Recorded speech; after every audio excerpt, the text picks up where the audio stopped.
It's a great honor. Nice place. Very nice place. Mr. President, Mr. Prime Minister, Mr. Speaker, esteemed members of the Knesset and cherished citizens of Israel, we gather on a day of profound joy, of soaring hope, of renewed faith, and above all, a day to give our deepest thanks to the Almighty God of Abraham, Isaac, and Jacob.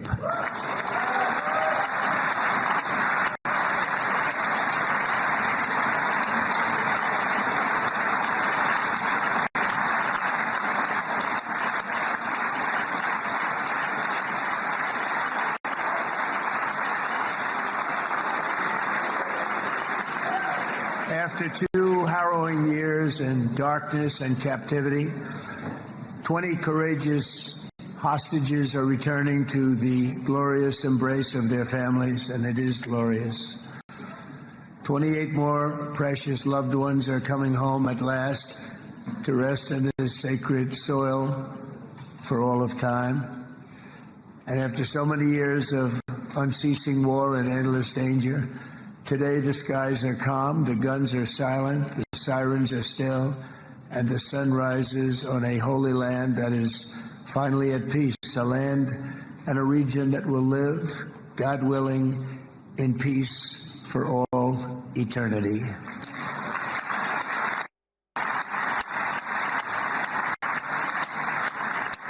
This is not only the end of a war, this is the end of an age of terror and death and the beginning of the age of faith and hope and of God.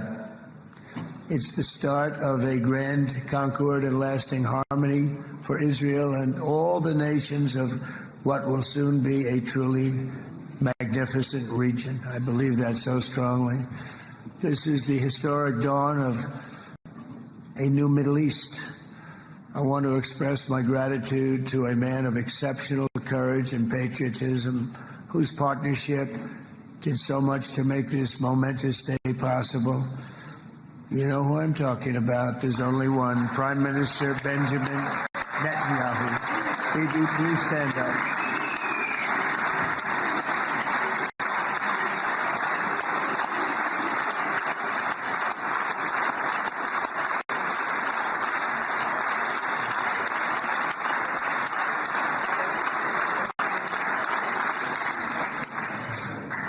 And he is not easy, I want to tell you.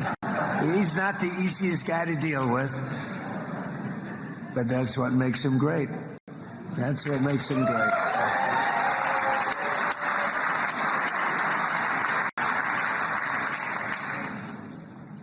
Thank you very much, baby. Great job.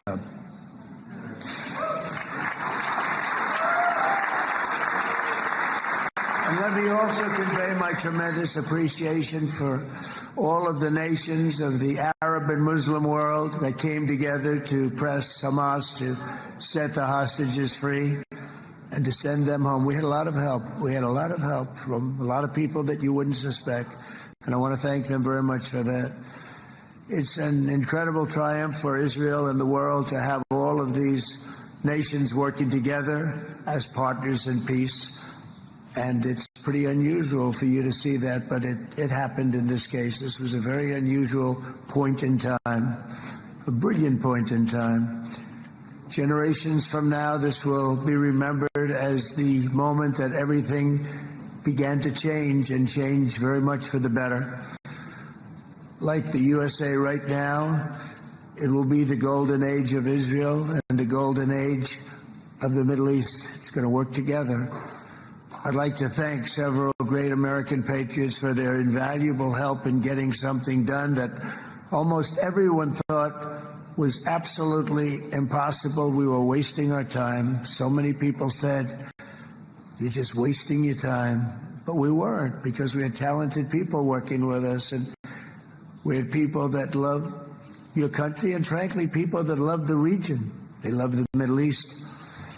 I want to thank my friend Steve Witkoff.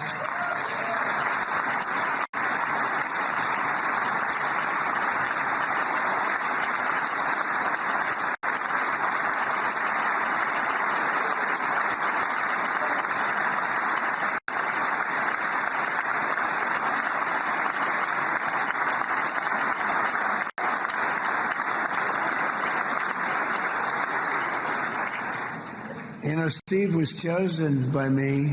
He never did this before, but I knew him as a few things. He was a great businessman, but I know a lot of great businessmen, to be honest with you. He had tremendous negotiating skills, but I know a lot of people that negotiate pretty well, although it is an art. But there are people that can negotiate pretty well. But most importantly with Steve, he's just a great guy. Everybody loved him. Everybody. I mean, I know some negotiators that are so good, but you wouldn't have had peace in the Middle East. It would be in World War III right now with some of these guys. Everybody loves Steve, and they respect him, and they somehow can relate to him. I've known him for many years, and I've seen it over and over again. להוציא את חבר הכנסת להוציא אותו מהאולם, להוציא אותו מיד, החוצה, החוצה, החוצה, להוציא גם את חבר הכנסת כסיף, להוציא את חבר הכנסת כסיף מהאולם, להוציא אותו מיד.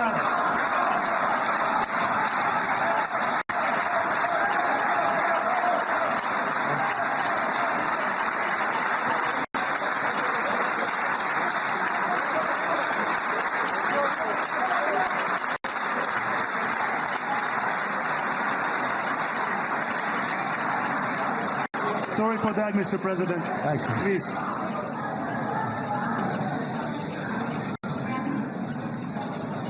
That was very efficient.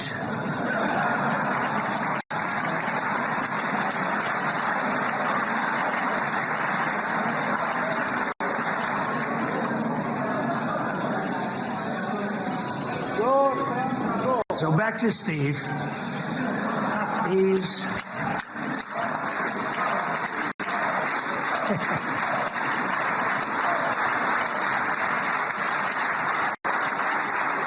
But I tell one story because he was so involved, and then we called in Jared. We need that brain on occasion. We got to get Jared in here. We got to get a certain group of people. But Steve started this all by himself. I call him Henry Kissinger, who doesn't leak. Okay? Henry is a big leaker. He leaked. Steve doesn't leak. Steve just wants to get the job done. He wants to do what's right. But I'll give you just a quick story because, as you know, he's working on the war with Russia and Ukraine, a war that would have never happened if I were president. A shame. 7,000 young soldiers a week are being killed. More than that this last week. It's a shame that it never happened. But it did happen, and we won the race, and I took over this horrible war that's been raging, and I thought it would be easily settled. I thought it was a hell of a lot easier than doing what we just did very successfully with Israel and a lot of other people. But this came first, and we'll get that one. But I set up a meeting for him to meet with President Putin, thinking it would be a 15 or a 20-minute meeting. Steve had no idea about Russia, had no idea about Putin too much, didn't know too much about politics, wasn't that interested. He was really good at real estate, but he had that quality that I was looking for, and I didn't see it around in too many ways. And I set up the meeting with Putin, and I called. I said, is Steve finished yet? That was about a half an hour into the meeting. No, sir, he's not. He's still inside. This was in Moscow. I said, well, how's he doing? I don't know, sir. He's still inside. I called up an hour later. Let me speak to Steve. Sir, he's still with Putin. He's with President Putin. I said, wow, that's a long meeting, 1 hour. I called up an hour later. He was still with Putin. 3 hours later, he was still with Putin. 4 hours later, he started to get the word that he was going to be coming out soon. And in 5 hours, he came out. I said, what the hell were you talking about for 5 hours? And he says, just a lot of interesting things. We're talking about a lot of interesting things, including what he went in there for, but you can't talk about it for 5. You can talk about it for a certain period of time, and you know what you're getting. But that's a talent. That's a talent where you can do that. Most people I'd send in, number one, they wouldn't be accepted. Number two, if they were, the meeting would last 5 minutes. And that's what happens with Steve. Everybody loves him. They love him on this side. They love him on the other side. And he really is. He's a great negotiator because he's a great guy. So thank you very much, Steve. Very much.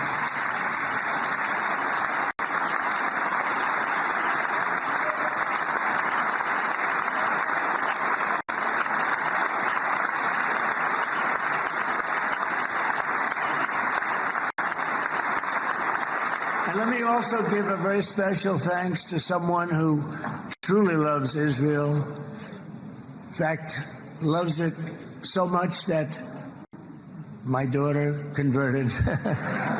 My daughter converted. I didn't know this was going to happen. And Ivanka's here.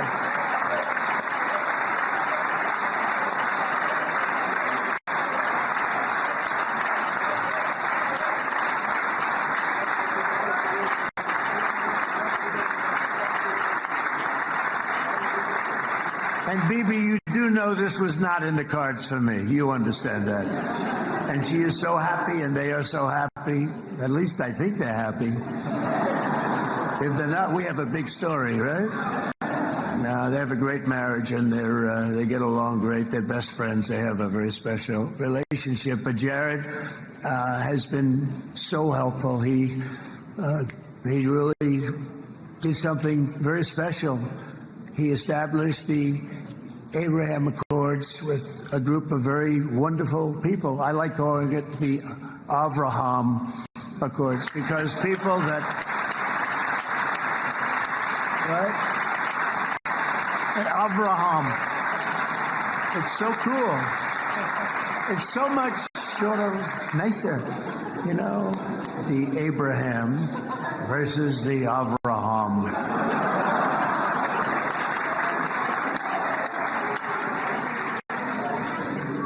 I just don't want to sound too sanctimonious when I do it, so, you know, I sort of split it up. This way we keep everybody happy. But we have some very great talent, and they have no excuses for anything that's taken place because we had some unbelievably good people working on this. And then you're going to add a man named Marco Rubio, who is also here.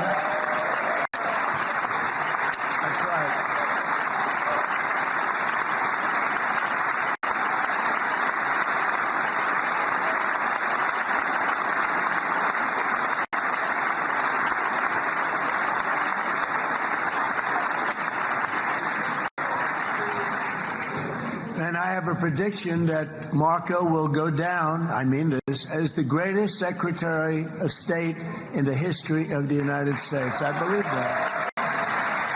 I believe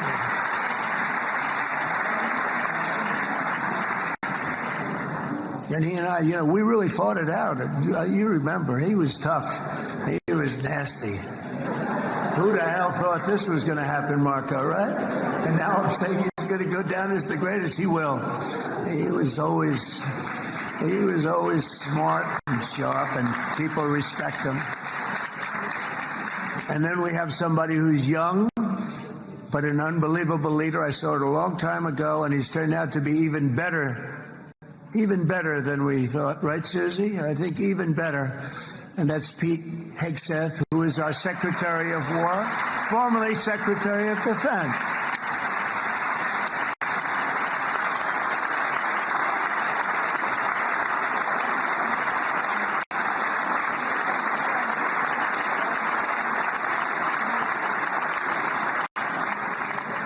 And as you know, we decisively won World War I. We decisively won World War II decisively. And everything in between and everything before it, we won everything. And then they had the brilliant idea of changing the name from war, you know, it was war, to defense. And with that went a certain thinking. And we fought in a very politically correct way after that. We always had the strongest military, and now we have a stronger military than we've ever had before. Because of my first term, I've totally rebuilt the military, every aspect of it. But we have, if you think, we settled 8 wars in 8 months. I'm now including this one, by the way, if that's okay. They may say, well, that was quick, because yesterday I was saying 7, but now I can say 8. The hostages are back.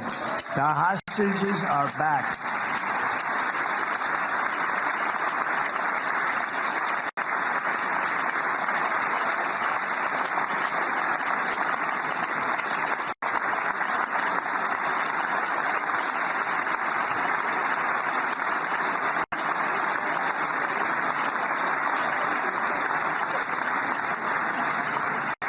It is a good feeling. Isn't that nice to say? You know, I just said the hostage. First time I said the hostages are back. It feels so good to say it.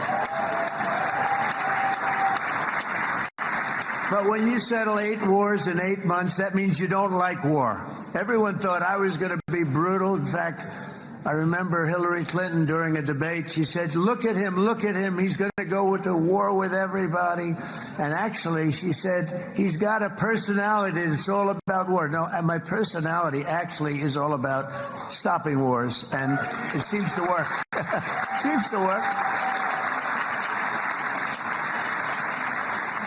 But it also means this name change and our attitude that we're not going to go into a war, but if we do, we're going to win that war like nobody has ever won a war before. We will not be politically correct, but we're not going to be there.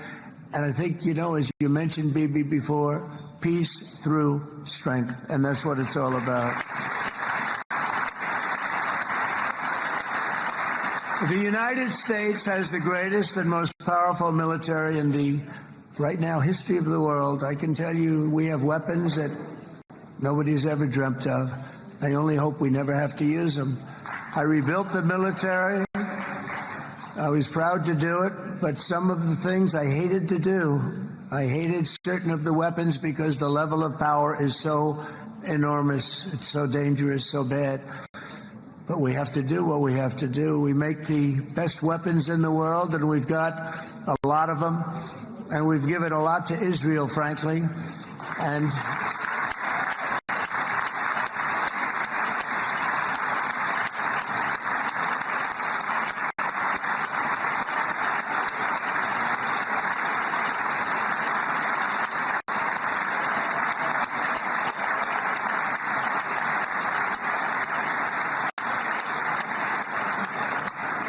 I mean, Bibi would call me so many times, can you get me this weapon, that weapon, that weapon? Some of them I never heard of, Bibi, and I made them. But we'd get them here, wouldn't we? And they are the best. They are the best. But you used them well. It also takes people that know how to use them. And you obviously used them very well. But so many that Israel became strong and powerful, which ultimately led to peace. That's what led to peace. So as we celebrate today, let us remember how this nightmare of depravity and death all began. 2 years ago, on the eve of the Simchat Torah holiday, thousands of innocent Israeli civilians were attacked by terrorists, and one of the most evil and heinous desecrations of innocent life the world has ever seen, the worst slaughter of Jews since the Holocaust. The cruelty of October 7th struck to the core of humanity itself. Nobody could believe what they were witnessing. The United States of America grieved alongside you, and we mourned for our own citizens who were so viciously taken that day. And to all the families whose lives were forever changed by the atrocities of that day, and all of the people of Israel, please know that America joins you in those two everlasting vows: never forget and never again.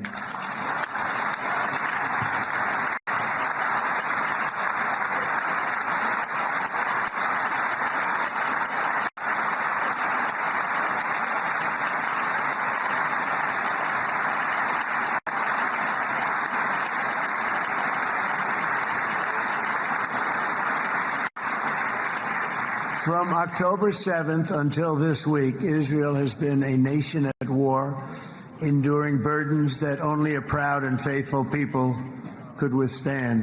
It was a very tough period of time. For so many families across this land, it has been years since you've known a single day of true peace.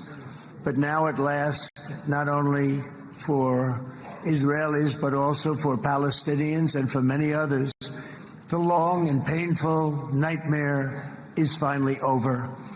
And as the dust settles, the smoke fades, the debris is removed, and the ashes cleaned from the air, the day that breaks on a region transformed, and a beautiful and much brighter future appears suddenly within your reach. This is now a very exciting time for Israel and for the entire Middle East, because all across the Middle East, the forces of chaos, terror, and ruin that have plagued the region for decades now stand weakened, isolated, and totally defeated. A new coalition of proud and responsible nations is emerging, and because of us, the enemies of all civilization are in retreat. Thanks to the bravery and incredible skill of the Israeli Defense Forces and Operation Rising Lion,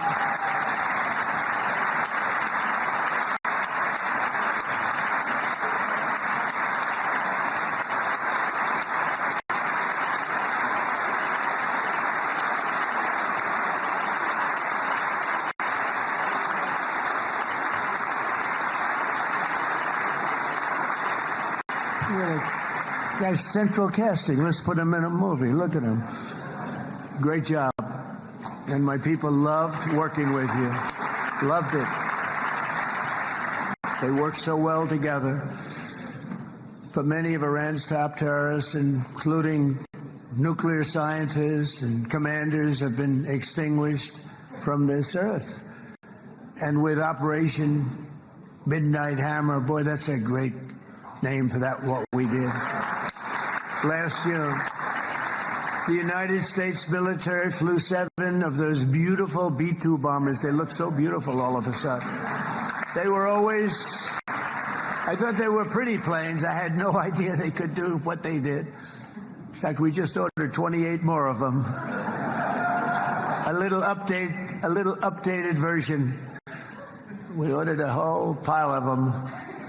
And almost 100 other planes went with them, including fighter jets. And we had 52 tankers, big, beautiful, brand new tankers that were loading them up 4 or 5 times. They traveled 37 hours back and forth. Think of that. But we had tankers all over the sky for all the other planes. We had the F-22s, the F-35s, F-16s. We had a hell of a lot of planes.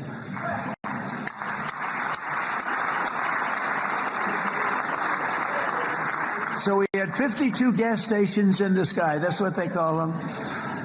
I'll tell you, I wouldn't want to be flying one of them. We have our great General Raisin Cain right here. General, stand up. This guy, what a general. Thank you.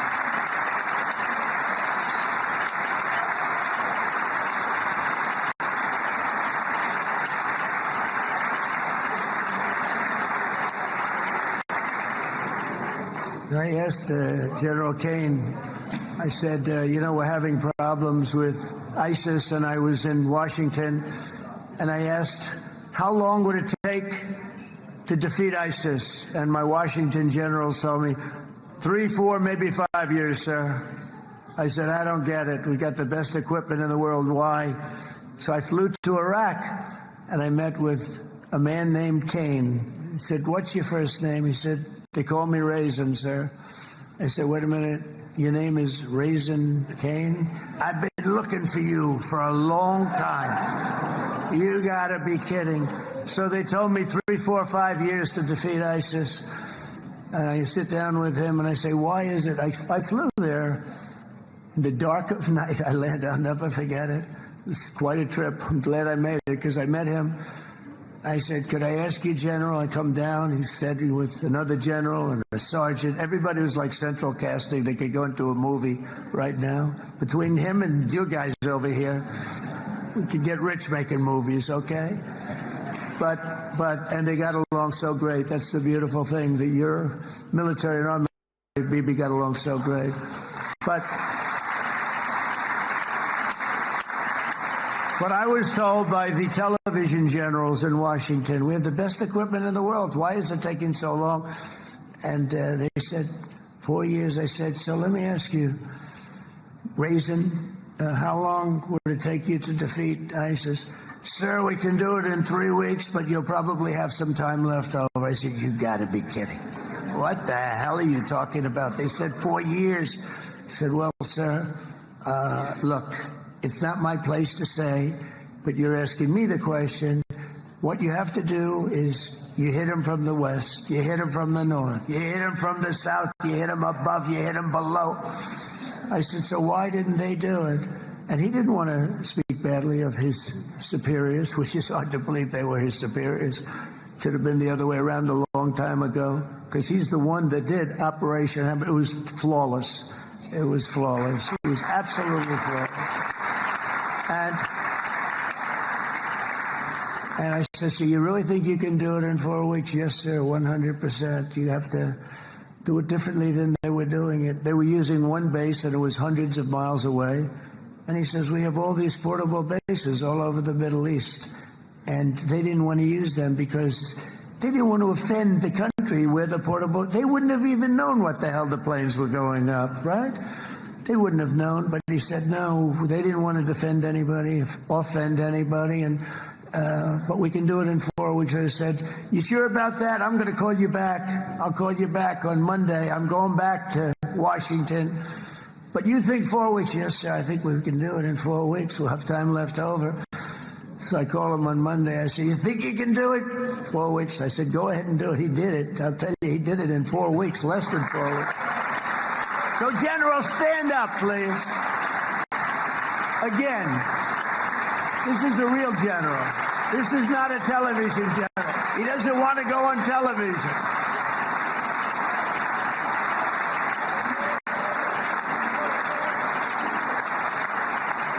He doesn't want to go on television. I said the other guys love being on television. So we dropped 14 bombs on Iran's key nuclear facilities, totally, as I said originally, obliterating them. And that's been confirmed, and everybody understands it. Together we stopped the #1 state sponsor of terror from obtaining the world's most dangerous weapons. And if you think about it, if we didn't do that, and assuming we made the same deal that we have today, there'd be a dark cloud over this deal. And #1, it wouldn't happen because the other Arab and Muslim nations really wouldn't feel comfortable making the deal that we have now, right? If Iran had that nuclear weapon that they were about 2 months away from having. They would have had it in 2 months or maybe less than that. They were right at, this was our last shot. They looked at it for 22 years. This was our last shot. The pilots told me that. They said, 22 years, sir. They looked at it. Our predecessors looked. They studied it. 3 times a year would do drills on that exact attack. And, boy, did they get it right. But let's assume they didn't. And let's assume there was large-scale nuclear weapons in the hands of Iran. We couldn't be here today, even if we signed the deal, which we couldn't do because a lot of people would not want to have anything to do with it. We took a big cloud off of the Middle East and off of Israel.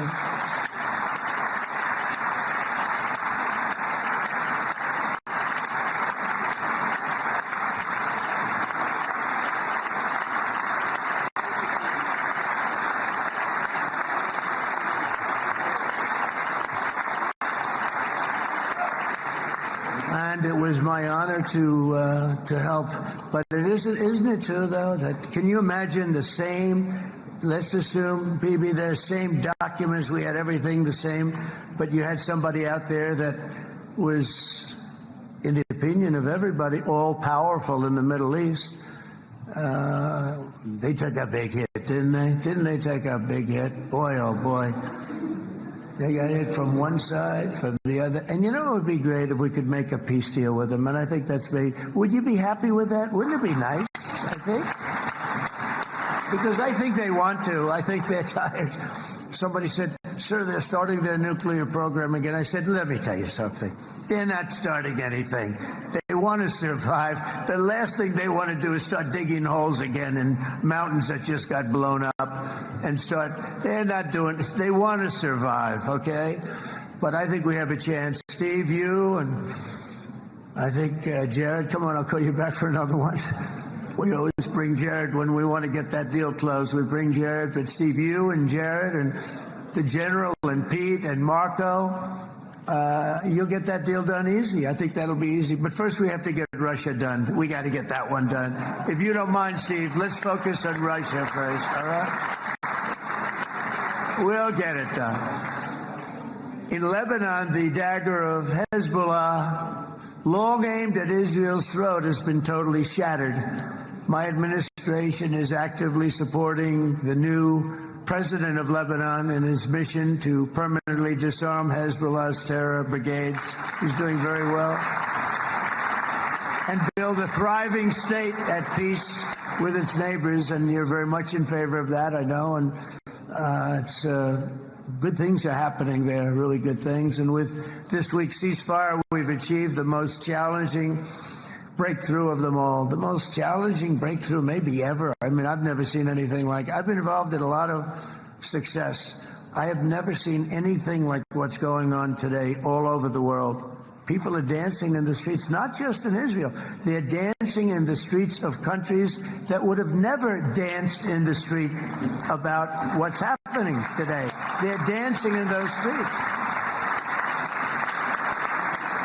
So this long and difficult war has now ended. You know, some people say 3,000 years, some people say 500 years, whatever it is. It's the granddaddy of them all. And in an unprecedented achievement, virtually the entire region has endorsed the plan that Gaza will be immediately demilitarized, that Hamas will be disarmed, and Israel's security will no longer be threatened in any way, shape, or form.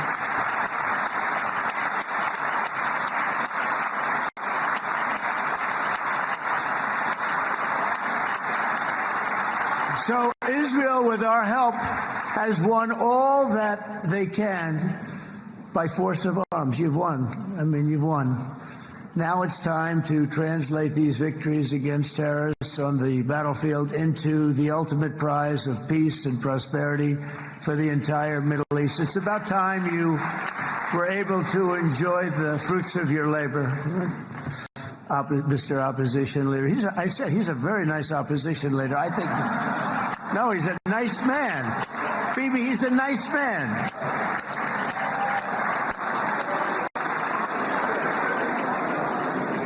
He knows what he's doing, right? Nah, he's a very nice guy. Well, see, now you can be a little bit nicer, Bibi, because you're not at war anymore, Bibi.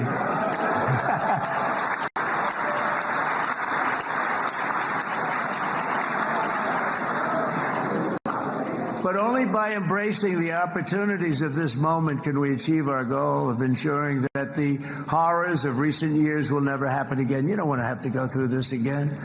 8 years ago, I came to this region on a very special first trip abroad as the President of the United States. I came here very early at your request.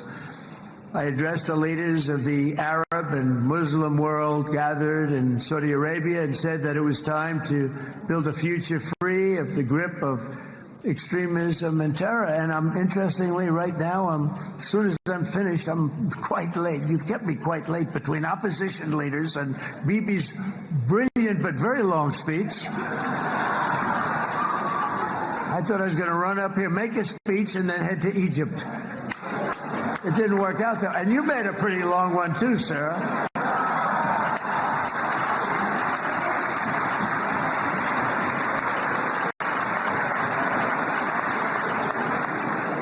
But I liked what you all said. It could be worse. Supposing on top of it, I didn't like what you said. That would be no good, Ron, would it? Ron, you did a great job, by the way, Ron.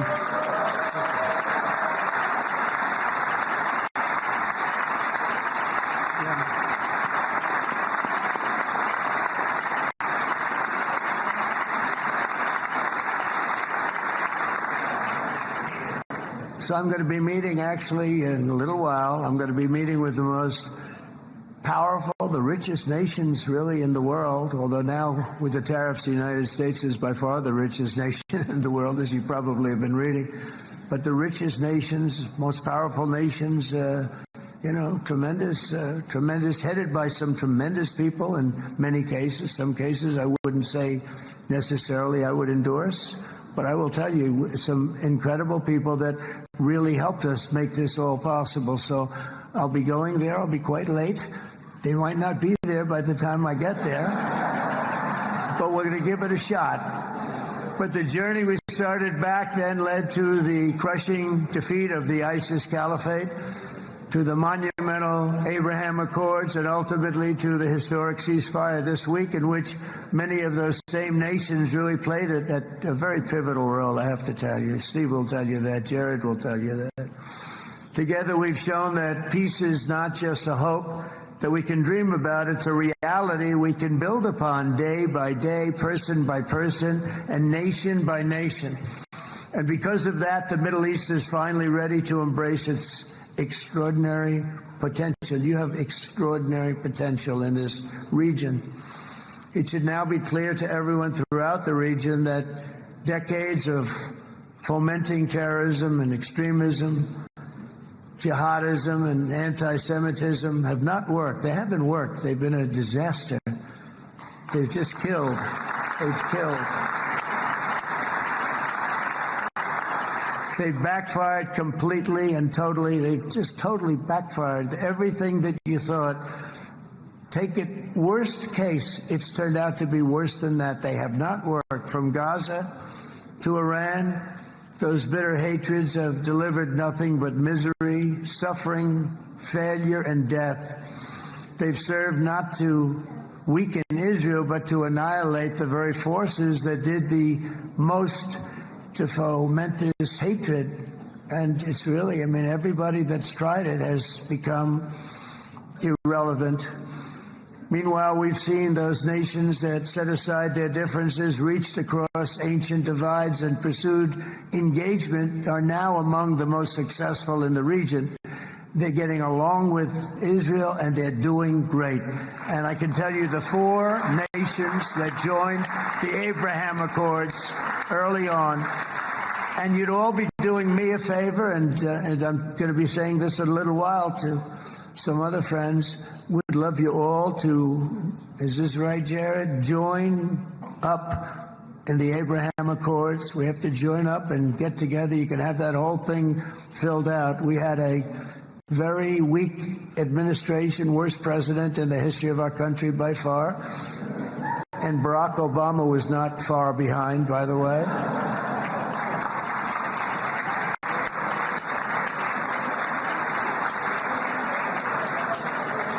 And they did nothing with this incredible document, the Abraham Accords, but now you can fill them up. Now you have peace, you have people that really like Israel. Well, I'll tell you what, and they like Israel a lot more today than they did even 5 weeks ago. Like, you've made a lot of, you've come back.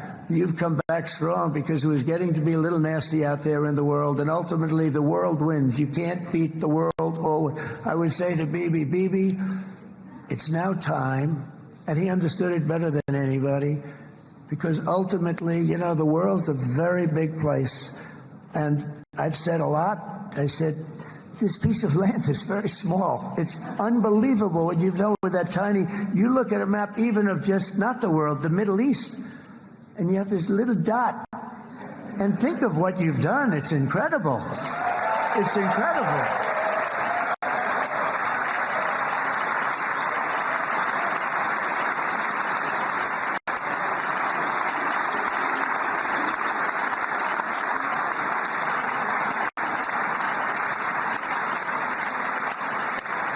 But the world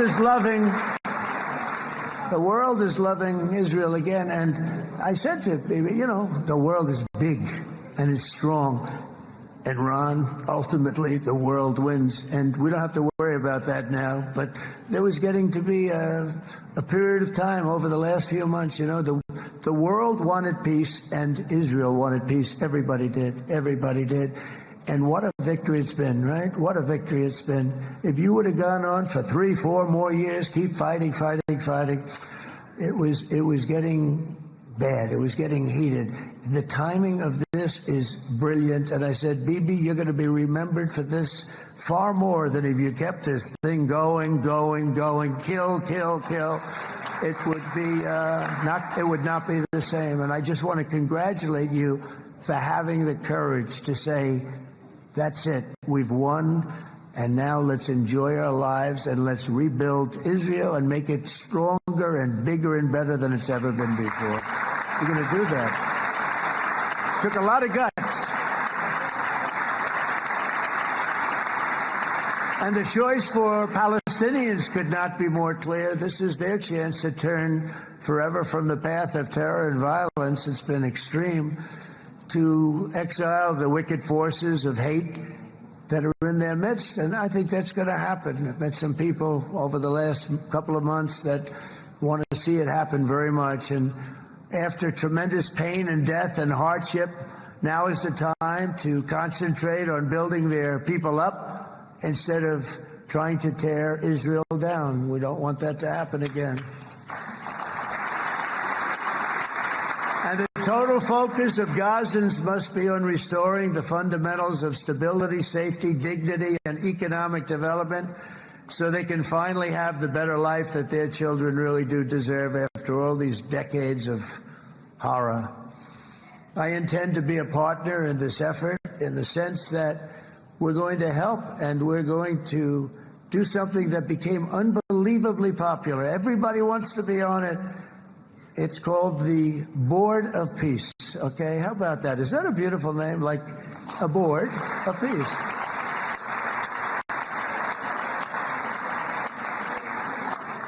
The only bad thing from my standpoint, every single nation involved has asked me to be the chair, and I'll tell you, I'm very busy.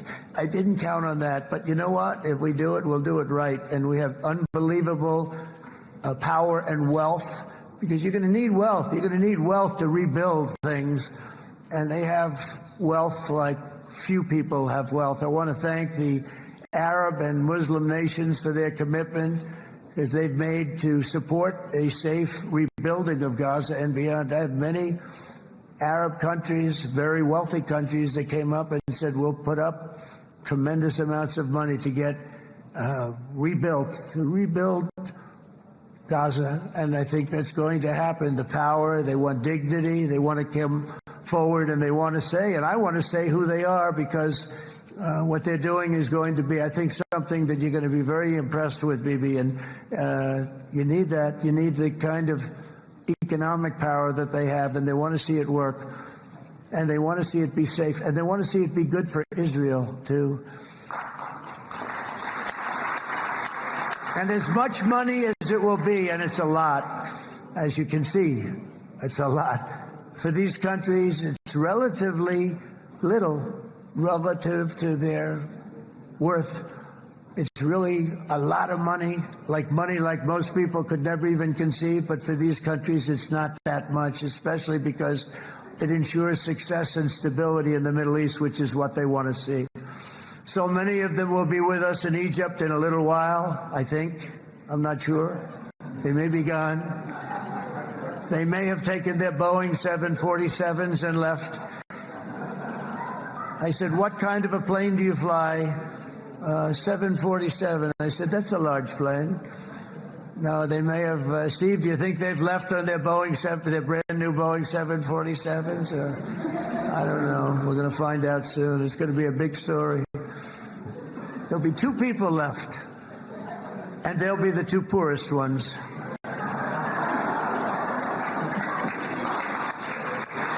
But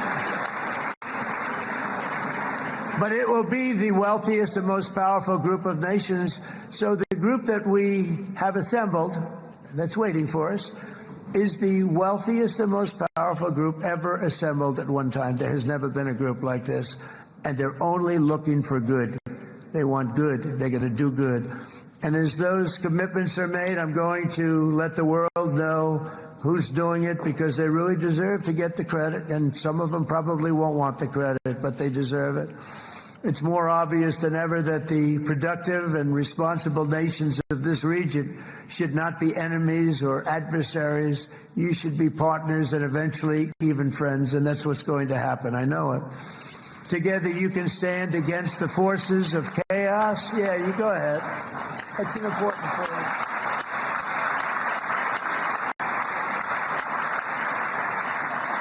Because you can stand against the forces of chaos that threatened all of your interests, and it's always a big threat, and unleash incredible prosperity and opportunity for all the people of these lands, and that's what's going to happen. You're going to unleash numbers and success, the likes of which Israel has never been able to think of, because you're so firm, and you should be, and you've done the right thing in defending yourself. You're not going to have to worry so much about it. You've won, and now you can build, and you can do things that you never even thought possible. When you put that genius into doing something else, it's going to be something it's going to be a miracle. The miracle in the desert, it's going to be amazing. And it already is in a true sense. But it'll be wonderful when you can spend time thinking about other than war and defense and offense also. To that end, it's my firm hope and dream, frankly, that together the Abraham Accords will turn out to be everything that we thought they would. Those four countries were very, very brave in doing it. They did it at a very early point, and every single one of them benefits unbelievably financially. And if you notice, even in this bad period that we just went through, they all remained a member of the Abraham Accords. They've done unbelievably well. And you know who you are, and I want to thank you. And they've stayed because of loyalty, but they've also stayed because it was really good business. They've made a lot of money being members, and you're going to all, I hope that every one of the countries that we're seeking, Jared, I hope they join quickly. No games, no nothing. Just join, get it. It's going to be a great peacemaker. It's really going to bring it together beyond anybody's wildest dream. So instead of building fortresses to keep enemies at bay, the nations of this region should be building infrastructure to weave your commerce closer together, because you've got to compete with the big world out there in commerce now. It's a different kind of competition. Instead of making weapons and missiles, the wealth of this region should flow to schools and medicine, industry, and frankly, the new hot thing, artificial intelligence. It's a lot of intelligence you're going to have to be thrown off to pay back these sums of money that they're doing. But that's really the hot one. And I might say that the United States, a year ago, was a dead country. I say it to people. I heard it first from the King of Saudi Arabia. I then heard it from UAE. I heard it from Qatar. I heard it from many other countries. A year ago, the United States of America was a dead country. Now it's the hottest country anywhere in the world. It is the hottest. There's no question about it.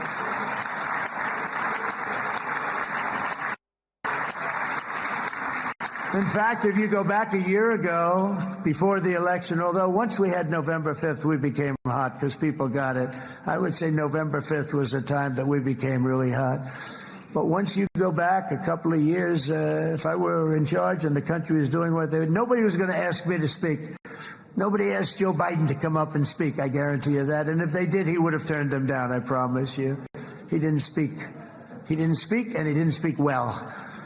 But all of the countries in the Middle East, it could have, what we're doing now, it could have happened a long time ago, but it was strangled and set back almost irretrievably by the administrations of Barack Obama and then Joe Biden. There was a hatred toward Israel. There was an absolute hatred. The setbacks really started when President Obama signed the Iran nuclear deal. This was a disaster for Israel, and it was a disaster for everyone. And I remember that Bibi Netanyahu came to the United States and worked so hard to try and get Obama not to do that deal.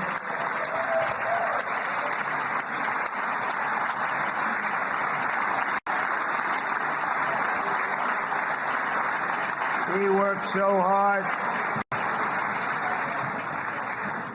But it was like talking to a wall. I remember him telling me it was like talking to a wall. They wanted to go with Iran. They chose Iran, frankly, over a lot of other good nations, but specifically Israel.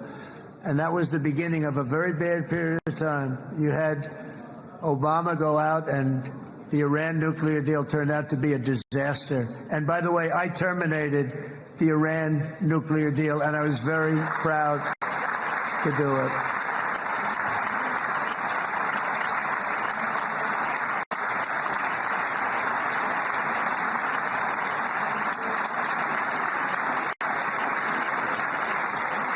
Yet even to Iran, whose regime has inflicted so much death on the Middle East, the hand of friendship and cooperation is open. I'm telling you, they want to make a deal. That's all I do in my life. I make deals. I'm good at it. I've always been good at it. And I know when they want. Even if they said, we don't want to make a deal, I can tell you they want to make a deal. All right, they do. They want to make a deal, and we're going to see if we can do something, because this is crazy what's happening, and we're not going to have this anymore. Neither the United States nor Israel bear the people of Iran any hostility. We merely want to live in peace. We don't want any looming threats over our heads, and we don't want to even think in terms of nuclear destruction. It's not going to happen, never will happen. There's nothing that would do more good for this part of the world than for Iran's leaders to renounce terror, stop threatening their neighbors, quit funding their militant proxies, and finally recognize Israel's right to existence. They have to do that. They have to do that. And to Iran, and as you know, this is not said out of weakness. There's no weakness. But I'm going to say this, that we are ready when you are, and it will be the best decision that Iran has ever made. And it's going to happen. It's going to happen. And they're good people. I know a lot of Iranians in the United States. They're good people, smart, hardworking people. They don't want to see what's happened to their country. The story of fierce Israeli resolve and triumph since October 7th should be proof to the entire world that those who seek to destroy this nation are doomed to bitter failure. The state of Israel is strong, and it will live and thrive forever.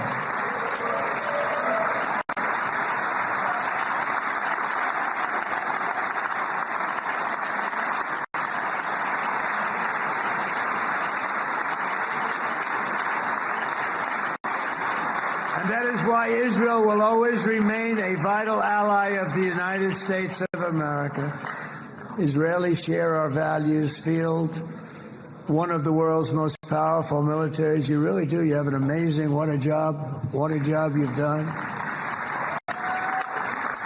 And have one of the most innovative economies on earth. Those are just a few of the reasons why I'm proud to be the best friend that Israel has ever had. And they all say it in the White House. They all say it. I guess it's true because everybody says it, baby. You said it today. Thank you. But as president, I terminated the disastrous Iran nuclear deal, and ultimately I terminated Iran's nuclear program with things called B-2 bombers. It was swift, and it was accurate, and it was a military beauty. I authorized the spending of billions of dollars, which went to Israel's defense, as you know, and after years of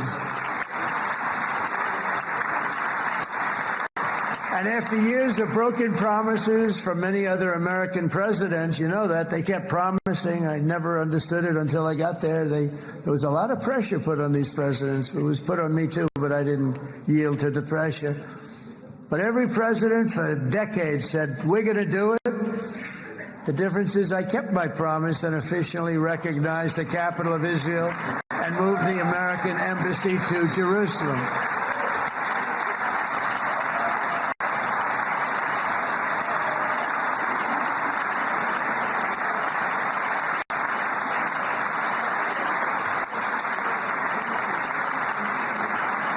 Isn't that right, Miriam? Look at Miriam. She's back there. Stand up, Miriam. Stand up.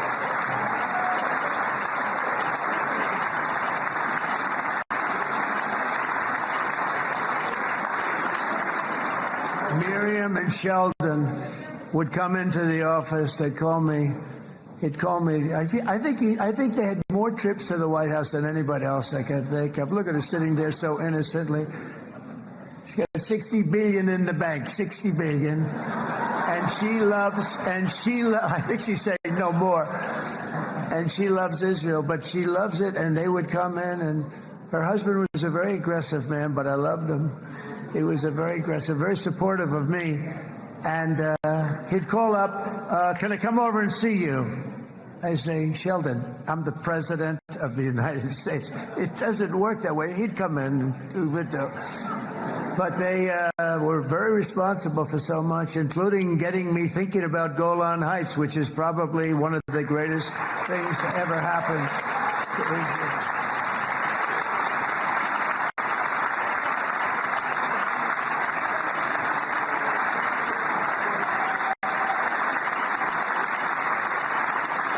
Miriam, stand up, please. She really is. I mean, she loves this country.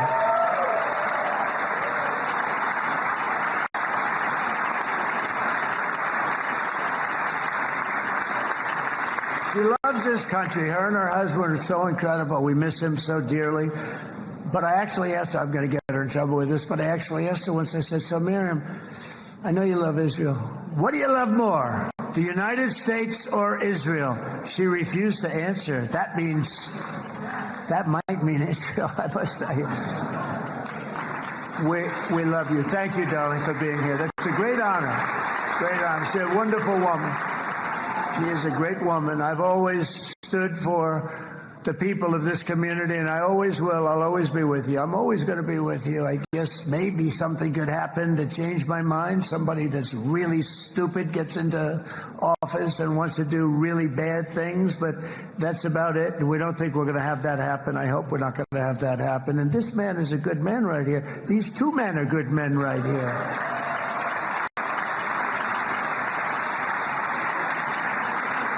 Hey, I have an idea. Mr. President, why don't you give him a pardon? Give him a pardon. Come on.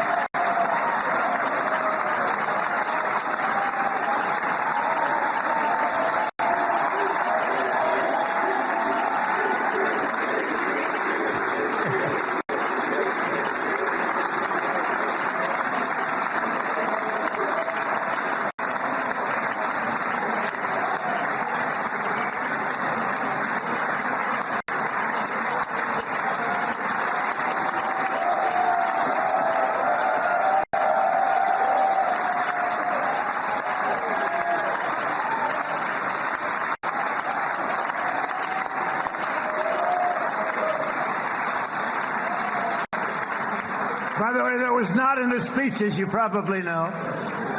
But I happen to like this gentleman right over here, and it just seems to make so much sense. You know, whether we like it or not, this has been one of the greatest wartime presidents. This has been one of the greatest wartime presidents. And cigars and champagne, who the hell cares about?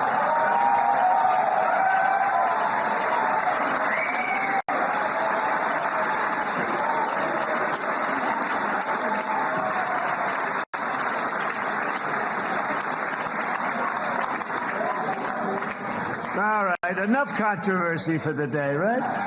It's actually, I don't think it's very controversial. So, you know, I mean, I see so popular. You are a very popular man. You know why? Because you know how to win.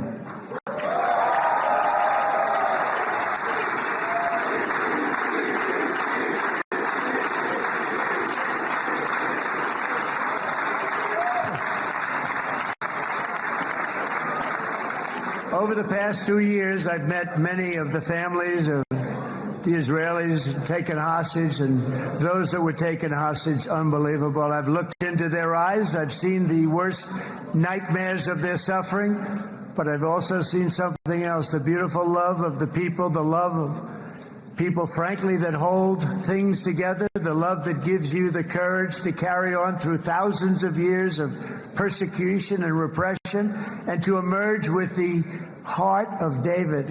It's the heart of David.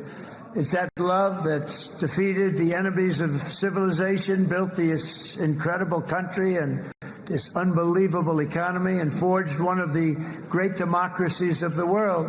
That is why it's a true honor to stand here today and address this assembly in your ancient and eternal now capital, Jerusalem. I'm proud to have helped in that regard. This city and this nation stand as living proof that a much brighter future for this entire region is truly within our grasp. For thousands of years, Jerusalem has been a home to Christians, Jews, Muslims, and people of all ethnicities and creeds. This is the holy center of the world's three great Abrahamic faiths. I like that too. Adorned, it's the first time I've seen that word in a while. Adorned with their sacred sites and alive with their pilgrims and visitors from every corner of the globe. But here between the Western Wall, the Temple Mount, and the hill called Calvary, people of every faith and background live, work, pray, serve, and raise their families side by side, and they do it with love. This example is just one of the modern miracles that Israel has given to the world. And just in closing, the leaders in this chamber know better than anyone else the challenges of this harmony, and it's been easily won. No, it hasn't. It has not been. It's been so tough, but it has been, some say, a miracle. What you've done is a miracle. Look at your size. Look at your chances when it all started. And you know, if you think about it, you are safer today, stronger today, and more respected today than at any time in the history of Israel. Think of it.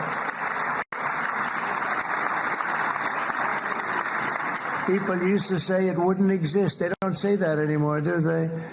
Yet if safety, security, and coexistence can thrive here in the winding alleys and ancient paths of Jerusalem, then surely peace and respect can flourish among the nations of the broader Middle East. The God who once dwelled among his people in this city still calls us, in the words of Scripture, the turn from evil and do good, to seek peace and pursue it. So he still whispers truth into the hills and knolls and valleys of his magnificent creation, and he still writes hope into the hearts of his children all over the world.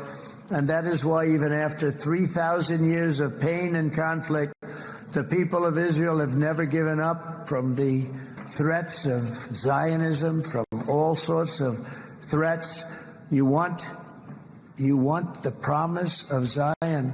You want the promise of success and hope and love and God. And the people of America have never lost faith in the promise of a great and blessed future for all of us. From the very first day that modern Israel was founded, we have stood together through thick and thin of setbacks, and through victory and defeat, through glory and heartache. We have built industries together. We have made discoveries together. We have confronted evil together, and we have waged war together. And perhaps most beautifully of all, we have made peace together. And this week, against all odds, we have done the impossible and brought our hostages home.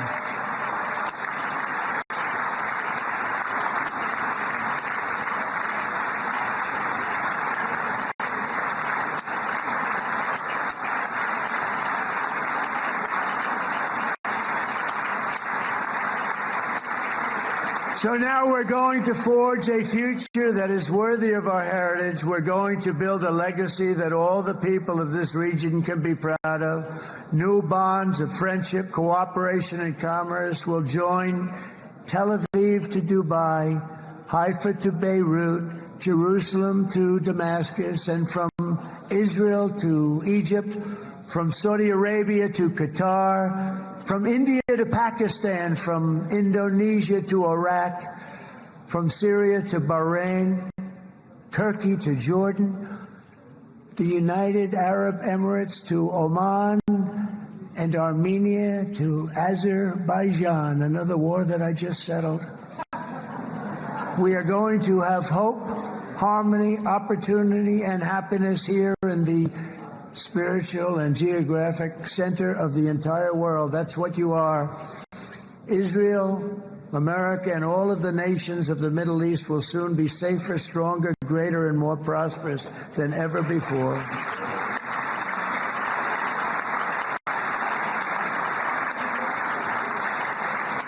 And I want to thank you all once again for this exceptional honor. This has been truly an honor. It's seldom that a president is invited to do this. And I love Israel. I'm with you all the way. You will be bigger, better, stronger, and more loving than ever before. Thank you very much. God bless you. God bless the United States of America. And God bless the Middle East. Thank you, everybody. Good luck. Thank you very much. Thank you. That was American President Donald Trump addressing the Israeli parliament, a long speech that Donald Trump gave. Remember, not just taking credit for this and, credit where it's due. He has been able to achieve this hostage deal. But remember, this is the first step in a long process that Israel and Hamas will have to undertake, along with America, of course. Donald Trump saying that he has saved millions of lives, also praising Benjamin Netanyahu. Benjamin Netanyahu, in return, had said that Donald Trump is the greatest friend of Israel, the greatest that Israel has ever seen. And, of course, in conclusion, Donald Trump, as always, made a mention of India-Pakistan also, claiming once again the credit for ending the conflict between the two countries.